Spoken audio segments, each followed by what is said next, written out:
आज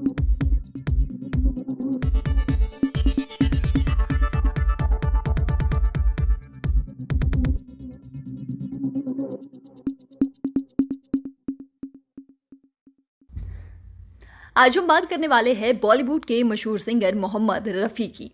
मोहम्मद रफ़ी का जन्म 24 दिसंबर 1924 को अमृतसर ज़िला पंजाब में हुआ था और 31 जुलाई 1980 में मुंबई महाराष्ट्र में मोहम्मद रफ़ी ने फ़ानी दुनिया को अलविदा कहा। वो 55 साल के थे। मोहम्मद रफ़ी ने कम उम्र में ही संगीत में रुचि दिखानी शुरू की थी। रफ़ी के बड़े भाई उनके प्रमुख स्रोत थे। रफ़ी के बड़े भाई की अमृतसर में नाई की दुकान थी और रफ़ी बचपन में इसी दुकान पर आकर बैठा करते थे। उनकी दुकान पर एक फ़कीर आकर सूफ़ी गाने सुनाता था। जब वे 7 साल के थे तो उन्हें उस फ़कीर की आवाज़ इतनी भाने लगी कि वे दिन भर उस फ़कीर का पीछा कर उसके गीत सुना करते थे। जब फ़कीर अपना गाना बंद करके खाना खाने आराम करने चला जाता तो रफ़ीक उसकी नकल कर गाने की कोशिश किया करते थे।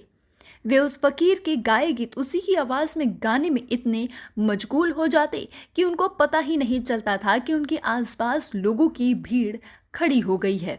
कोई जब उनकी दुकान में बाल काटने आता तो 7 साल के मोहम्मद रफ़ी से एक गाने की फरमाइश ज़रूर करता। मोहम्मद रफ़ी ने 1960 के दशक में रॉयल्टी विवाद के चलते लता मंगेशकर ने मोहम्मद रफ़ी के साथ युगल गीत गाना बंद कर दिया था। दोनों गायकों ने 2 से 3 वर्षों तक एक साथ काम नहीं किया। इस अवधि में लता ने महेंद्र कपूर के साथ गाना शुरू किया, जबकि मोहम्मद रफ़ी ने सुमन कल्याणपुरी के साथ गाना शुरू किया।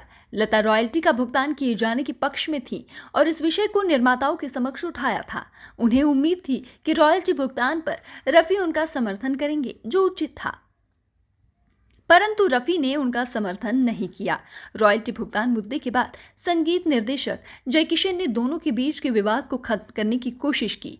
25 सितंबर 2012 को द टाइम्स ऑफ इंडिया को दिए गए एक इंटरव्यू में लता ने दावा किया कि रफ़ी ने उन्हें एक लिखित क्षमानामा भेजा था। हालांकि शाहिद रफ़ी ने मोहम्मद रफ़ी के बेटे इस दावे का खंडन करते हुए कहा कि ये मेरे पिता की प्रतिष्ठा के खिलाफ है।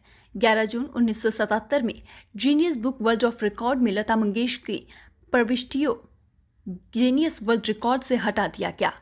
फिल्म हिंदी के प्रमुख समकालीन वर्ष गायिकाओं के साथ उनके युगल गीत भी उतने ही यादगार और लोकप्रिय है।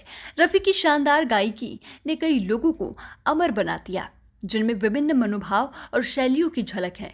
उनके गीतों के खजानों में फिल्म कोहिनूर का मधुबन में राधिका नाचे रे और बेजू बावरा का वे दुनिया के रखवाले जैसे शास्त्रीय गीत, फिल्म दुलारी की सुहानी रात ढल चुकी तथा चौधरी का चांद जैसे गीत शामिल है।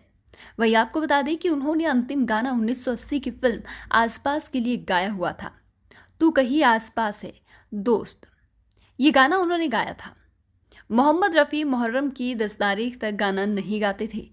रमज़ान में भी गाना तो बंद नहीं करते थे, लेकिन रिकॉर्डिंग दोपहर से पहले कर लिया करते थे। मोहम्मद रफ़ी पक्के मजहबी थे।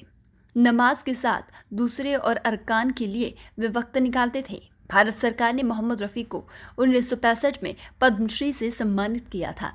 इसके अलावा वे 6 फिल्म फेयर और राष्ट्रीय पुरस्कार से भी सम्मानित हुए।